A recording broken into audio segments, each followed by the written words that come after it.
진짜 우리 역사가 널리 알려지길 원하신다면 구독, 좋아요 눌러주세요.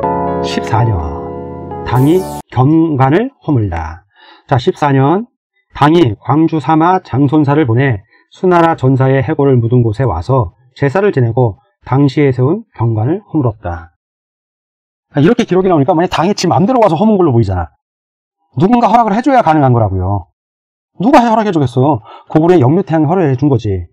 그 이전 기록이 없는가? 왜 이러한 과정이 나는 게 없어져? 당나라가 고구려에다가 한번 여러분 생각해 보세요. 자, 이 안평을 점령하려 이렇게 갔다 살수에서 30만 명이 죽었다고 그랬어. 30만 명. 이 죽은 사람 시신 위에다가 탑을 쌓네? 그게 경관이야. 여기. 그러면 당나라가 고구려에 야, 경관 좀 허물려 우리 사신 보낼 테니까 허락해. 이렇게 했겠어요? 고구려의 위대한 태양님이셔. 이제 우리 화평도 하고 우리 당이 고구려에 복속을 했으니 당신이 봉역도도 보내줬고 우리를 제국으로 인정해 주셨으니 그 옛날에 죽은 어쨌든 나라를 위해서 싸우다 죽은 사람들이 불쌍하지 않습니까? 그들 무덤 위에 세운 경관을 좀 이제는 허물어 주시죠. 고구려 입장에는 당이 이렇게 굽실거리고 고개를 숙이니 허락 안 할 이유도 없는 거예요. 시간도 흘렀고. 이러면 이 해석이 자연스러운데 당이 경관을 허물리겠다고 하니까 고구려가 길을 내줬대. 말이 안 맞아. 이거는 내줄 수가 없는가 외교상. 당이 굽실거리고 해주세요라고 해야만 이 해석은 가능한 거예요. 자, 그러면 이원박사의 찐삼국사가 어떻게 해석하는지 경관을 통해서 한번 보겠습니다. 경관이란 뭐냐? 이제 사전을 통해서 찾아봤더니만 전쟁에서 승리한 나라가 고구려죠. 이건 승리한 패군 전사자 수나라에 죽은 사람들 전사자의 시신을 쌓아 만드는 재단이에요. 시신으로. 그러니까 뼈들이 있겠지. 이제 엄청 많은 뼈가 있겠지. 아니면 죽은 시신을 쫙 쌓아놓고 쌓고 또 쌓고 해서 만든 거예요. 왜 재단 만든 이게 경관이라고. 뼈로 만든 재단인 거예요. 이게 볼만하겠죠. 아주 이긴 사람 입장에서는 볼만한 거야. 진 사람 입장에서는 수치죠. 자, 승리한 나라 고구려, 패배한 나라 수나라. 이 수나라가 후시가 당나라니까 당이죠. 이제 시신을 쌓아 만든 재단. 자, 경관을 쌓고 그 위에서 승전을 알리는 제사를 지내요. 해마다 이겼다고 거기서 제사 지내는 거야. 고구려는 뿌듯하니까. 자, 고구려가 만든 경관은 제2차 고수전쟁에서 살수 대첩을 한 후 이를 기념하기 위해서 죽은 수나라 군사들의 시체 약 30만 명 사망했잖아요. 쌓아 만든 것으로 추정할 수 있다. 그래서 저는 살수에다가 만든 걸로 추정합니다. 이호원 박사의 찐삼국사에서는. 자, 그거를 당이 허물어 누구 허락받고? 고구려 허락받고. 왜? 고구려의 영유태양은 자애로운 태양인 걸 알리고 싶잖아. 그래, 당이 그렇게 구걸하니 내가 들어주마 라고 한 겁니다. 자, 드디어 이제 천리장성 얘기 나옵니다. 14년 2월이고요. 천리장성을 축조를 시작하다. 영유태양 14년 2월 천리장성 축조. 자, 보겠습니다. 14년 631년 봄 2월에 태왕이 많은 사람을 동원하여 장성을 쌓았는데 동북쪽으로 부여성부터 동북쪽으로는 부여성부터 동남쪽으로는 해주에 이르는 겁니다. 이르기까지 천리의 남짓이었다. 모두 16년 만에 공사를 마쳤다. 부여라는 지명이 지금도 나와요. 그래서 여기를 부여성으로 보고 장춘을 책성으로 본다고 그랬습니다. 그리고 해주죠. 쭉 이어지는 이 장성을 봅니다. 그런데 해주의 지명이 졸본 우측에도 나타납니다. 여기도 해주라고 나와요. 그래서 이쪽으로 이렇게 장성을 쌓았다고 주장하는 분도 있어요. 근데 이쪽을 장성을 이렇게 쌓았다고 하면 지도를 여러분이 보면 아는데 신라는 여기까지 온 거예요. 지금 바로 넘어가면 평양성이에요. 너무 위험해. 그러면 고구려 입장 마지노선을 이렇게 놓는 게 아니라 이쪽에 놔야 돼요. 그래야 수비를 할 수 있어요. 신라의 공격으로부터 고구려가 수비를 합니다. 그래서 이호원 박사의 찐삼국사에서는 해를 어디로 해석하냐? 이쪽 해주로 해석합니다. 이쪽으로 보시는 분도 있다는 것을 참고적으로 알려드리는 거예요. 근데 이호원 박사의 찐삼국사는 그쪽 해가 아니라 이쪽 해를 보고 이쪽 부여성에서 여기까지 천리장성을 한 것으로. 자, 고구려 입장에서는 국경이 그렇게 되면 이쪽이 국경이 되는 거예요. 신라 땅이 그렇다고 이게 다 신라 땅이냐? 그건 아니고 여기는 완충 지역이 되는 거고요. 신라의 안전한 영토는, 자, 확실한 영토는 이쪽 요 산맥, 이 산맥을 기준으로 형성이 되고요. 고구려의 완전한 영토는 이쪽 요 사이는 완충지대가 되는데 아무래도 신라가 지금 고구려를 공격하는 입장이다 보니 이쪽도 신라 영토로 표시해도 무리는 없습니다. 근데 그 표시는 좀 나중에 하기로 하고요. 신라가 좀 더 공격적으로 나올 때. 지금은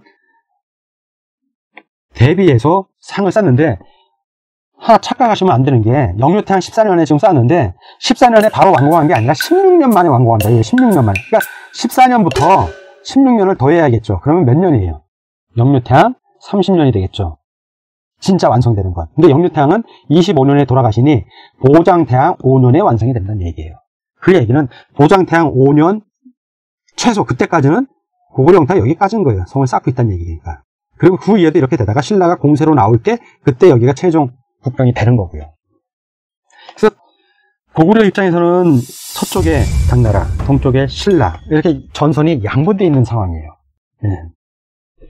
그리고 신라 입장에서는 그러면 백제를 공격하면 되는데 왜 공격을 못합니까? 아니, 백제를 공격을 하는데 이 당시에 백제에 너무 싸움을 잘하는 임금님 두 분이 연속해서 나와. 그러니까 하나는 무왕, 백제 무. 오죽하면 호박 무자. 무왕이에요. 무의 왕이야. 무. 칼 들고 창 쏘고 활 쏘는 거는 이분을 못 당해내.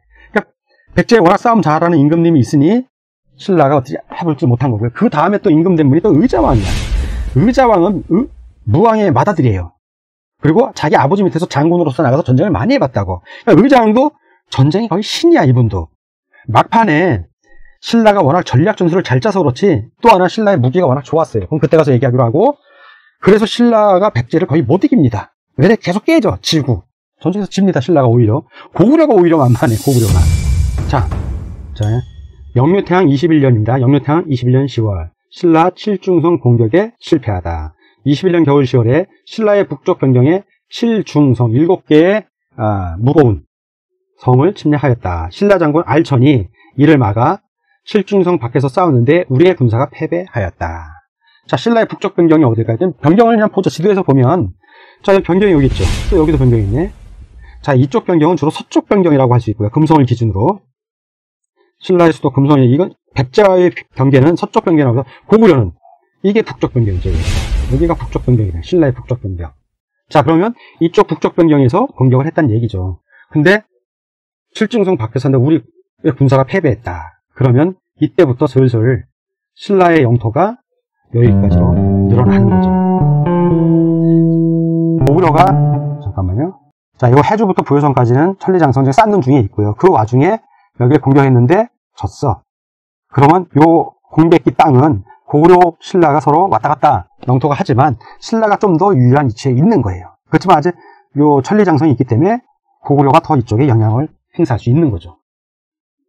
장성을 쌓는 쪽이 수세에 몰린 쪽이에요. 신라가 계속 공격을 한다는 얘기죠. 자, 이제 23년 기록입니다. 23년. 당과 우호적으로 교류하다. 자, 고구려는 지금 신라랑 싸우기 때문에 당나라하고 싸울 여력은 없습니다. 전선이 양쪽으로 분裂되면 전쟁이 무지하게 힘들어져요. 자, 23년 2월 당의 태자 환건을 보내 교류하다. 23년 봄 2월에 태자입니다. 잘못 썼어요. 태자 환건을 보내 당에 가서 교류하니, 그러니까 고 환건이죠. 태자니까 영유탕의 아들로 보입니다. 당태종이 위로하고 특별히 후하게 물품을 하사하였다. 자, 24년 2월 같은 해입니다. 당의 자제의 고구려 자제입니다. 북학 입학을 요청하다. 24년 640년 2월에 태왕이 자제를 당에 보내. 아들하고 동생이에요. 그러니까 태왕의 동생하고 자기의 왕자들을 당나라에 보내서 북학, 당나라 북학이죠. 당나라의 최고 입학하기를 청하였다. 뭐 이런 기록이 있어요. 그들의 교육은 어떤지 우리가 한번 보겠다. 이런 의미로 해석할 수 있습니다. 이건 주체적으로는. 자, 24년입니다. 24년 당이 고구리를 염탐하다. 근데 고구리는 몰라, 이 사실을. 훗날 이제 고려 시대 김부시 문화시 중에 이 삼국사 고구려 본기를 적을 때 여러 역사서를 참고할 때 그런 내용이 나오니까 이걸 적은 거예요. 고구려는 몰랐던 일. 왜? 고구려는 당이, 자, 고구려 입장에서는 이영훈 박사의 찐삼국사가 볼 때는 당이 제후국으로 인정을 했고 고구려를 하늘로 떠받들어. 그러면서 사신을 보내오면 의심하지 않죠. 그냥 마음껏 편히 지내라 이러죠. 자, 보겠습니다. 영유탕 24년 당의 진대덕, 사람 이름입니다. 사신으로서 여행을 온 거예요. 사행을 와서 염탐하다. 641년입니다. 24년에 641년에 당태종은 우리의 태자가 입초하였습니다. 태자가 먼저 인조한 거예요. 인사를 한 겁니다.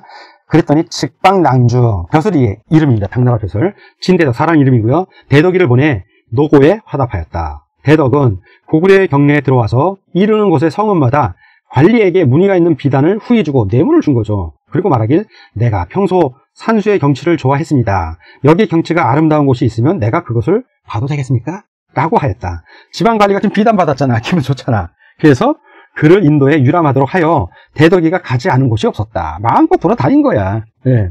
이러한 까닭에 진대덕은 고구려 각지의 세밀한 사정을 모두 알 수 있었다. 또한 수왕조 말년에 종군하다가 고구려에 원류된 화인들, 그때 10,000명 보냈는데 다 보낸 건 아니야. 화인을 보면 친척의 생사를 말해주는 거예요. 뭐 알고 말했겠어요. 뻥을 치는 거지. 사람마다 눈물을 흘렸다. 포로가 돼서 자기가 정착을 해서 살았어. 그런데 영유태양 24년이니 고수전쟁이 난 지 30년이 지난 거야. 그러면 그때 포로로 10대, 20대에 잡혀온 애들이 다 40대, 50대가 된 거야. 살아남았다면. 여기서 또 처자식이 있을 거 아니야. 돌아갈 수도 없어, 이들은. 근데 자기 고향의 부모, 형제 얘기를 해주니, 진짜인지 아닌지 몰라도 어쨌든 당나라의 고향 사람이 와서 얘기를 해주니 눈물을 흘리는 거예요. 돌아갈 수는 없는 거고. 그런 내용입니다. 그런 까닭에 대덕이 이르는 겁니다. 남녀가 도로의 양쪽에서 그를 보았다. 태양은 군대의 호위를 성대에 펼치고 대덕이를 보호해줬다는 얘기요. 당의 사신을 안으로 들여 만났다. 대덕은 사신의 명을 받아와 나라의 허실을 엿보았으나 우리나라 사람 고구려는 알지 못하였다. 자, 드디어 제후국이었던 당이 상국인 고구려를 치려고 야심을 드러낸 건 아니고 음흉하게 고구려가 모르게 몰래 염탐짓을 한 겁니다. 왜 몰래 했겠어요? 그들이 상국이면 사신 여행하게 하려고 당당하게 요구했겠죠. 비단 뇌물을 바쳐가면서 했다는 얘기는 뭐다? 몰래 한 거야. 그리고 고구려 모르죠. 자, 24년 진대덕이 당태종에게 사행한 거, 사신으로서 몰래 여행한 걸 보고하다. 641년이고요. 자, 진대덕이 돌아가서 아뢰니 당태종이 기뻐하였다.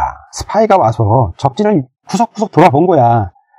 봉역도가 만약에 고구려 영토였으면 봉역도 얘기가 나왔겠죠. 근데 봉역도가 내가 볼 땐 고구려 봉역도가 아니야. 고구려하고 당나라 경계를 나는 그 영토고 당나라 너희를 제후로 봉한다. 그래서 그 봉역도라고 저는 해석을 합니다. 그 나라는 고창, 이게 위구르 지역의 왕조입니다. 640년, 지금부터 1년 전에 당나라가 멸망시킵니다. 고창이 망한 것을 듣고 매우 두려워하여 객사에서 접대하는 것이 평상시보다 더 후하게 되었다. 좀 이상하지 않아? 이거 대덕이 녀석이 뻥치잖아. 비단 바치고 뇌물 주고 몰래 여행한 놈이 그 당태종 이세민한테는, 당왕 이세민이라고 표현할 수도 있습니다. 이세민한테는 마치 고구려 애들이 당나라를 두려워해서 자기한테 이렇게 접대를 잘해준 것처럼. 맞아 보겠습니다. 당태종이 말합니다. 고구려는 본래 사군, 그 한사군 땅 얘기하는 거예요. 사군의 땅을 따르며 낮춰 부르는 거야. 자기가 이제 좀 더 위다. 고구려한테 대놓고 그렇게 말도 못하는 게, 내가 병졸 수만을 징발하여 요동을 공격하면 저들 고구려는 반드시 나라를 기울여 이를 구하려 할 것이요. 그치, 고구려가 싸운다는 얘기지. 고수전쟁했듯이 고단전쟁하고 남는다는 얘기야. 이때 별도로 수군을 보내 동네에서 출발하여 바닷길로 평양, 안평이 동왕성입니다. 여전히 가도록 하여 수군과 육군이 합세하면 그 고구려를 빼앗는 것은 어렵지 않소. 누구하고 전략이 똑같죠? 예, 수나라 양제 또는 수나라 문제하고 전략이 똑같아. 마치 당태종이 아주 최고의 지략하고 전략가인 것처럼 뻥을 치는 우리나라 국사자들 많습니다. 또한 산동의 주연이 피폐해져서 아직 회복되지 않았으므로 내가 그들을 수고롭게 하지 아니라 할 뿐이요. 자, 이때의 산동은 지금의 산동 얘기하는 거 아닙니다. 여러분들, 이때의 산동, 이 산은 무슨 산이야? 네, 태행산맥, 태행산, 태백산, 그 산이야. 그러면 이쪽요. 자, 지도를 확대하겠습니다. 여러분들, 태백산 찾으세요. 여기 있네, 태백산. 자, 태백산으로 가는 길에 있는 산맥, 이게 태행산맥이고 요라고 그랬잖아요. 이게 이 태백산, 이게 산이라고. 이 산맥이 산이야. 그 요가 산이라고. 산의 동쪽, 요동을 얘기하는 거야. 요동, 여기에. 나라 안지역. 여기서 계속 안평 바로 앞쪽에 살수, 압록수 다 여기서 전쟁했다. 여기서 전쟁을 했어. 그러니 산의 동쪽, 지금의 산동 여기가 아닙니다. 여기가 아니라 여기야. 여기 태백산의 동쪽. 해석을 잘해야 돼요. 그러면 해석이 되잖아. 자, 이게 만약에 웬만하면 만주 반도사관 설명 안 하려고 그러는데, 자, 여러분들, 부여성에서 해주가 국정이고 이게 고구려면 산동에, 지금 당태종이 말한 산동의 백성들이 피폐해지는 걸 내가 참아보고 전쟁 안 하겠다는데, 여기 어디에 산동이 있어? 산동은 여기 있네? 이래도 해석이 안 되고, 태행산맥의 산동 여기 있네? 이것도 해석이 안 돼. 아니, 이게 이미 당나라 땅이라며. 이게 당나라 땅인데, 무슨 여기 피폐해져서 전쟁은 여기서 하는데, 즉, 여기에 고구려 백제 신라가 있던 게 아니란 얘기예요. 아니라고. 어디 있었다? 여기 지금 여러분들이 보고 있는 고구려 땅이 여기 있는 거라고. 그러니, 태행산 동쪽, 이 산의 동쪽, 요동 지역을 얘기하는 거예요. 달리 말하면 이게 이 산동, 지금의 산동반도 얘기하는 거 아니라고요. 이걸 지금의 산동반도로 해석하면 그것도 넌센스요. 역사를 너무 몰라도 너무 몰라. 이것도 해석을 못하니까 삼국사기 불신론 이따위 소리하고 앉아있는 거예요. 자기가 무식해서 해석 못하는 생각을 안 하고 본인이 알고 있는 고구려 백제 신라를 이렇게 설정한 지역에 틀렸다는 생각 자체를 안 해. 무식하니까. 자, 지금 누가 전쟁 준비를 하는 거예요? 당태종이, 당왕 이세민. 당왕 이세민 그러면 사람들이 이해를 못해. 그래서 일반적으로 알아듣는 당태종이라고 얘기를 해주는 거예요. 당나라 왕 이세민을. 그리고 고구리인데 고구리라고 하면 사람들이 거부감을 느껴. 나라 이름 리야, 부리, 고구리. 그런데 그렇게 지금은 사람들이 고구려로 알고 있으니 고구려라고 편의상 하는 겁니다. 그래서 고구리, 고구려, 고령에서 한다고 말씀드렸고요, 제가. 자, 그럼 당태종이 고구려를 침략할 준비를 해. 자, 이 얘기는 뭐냐?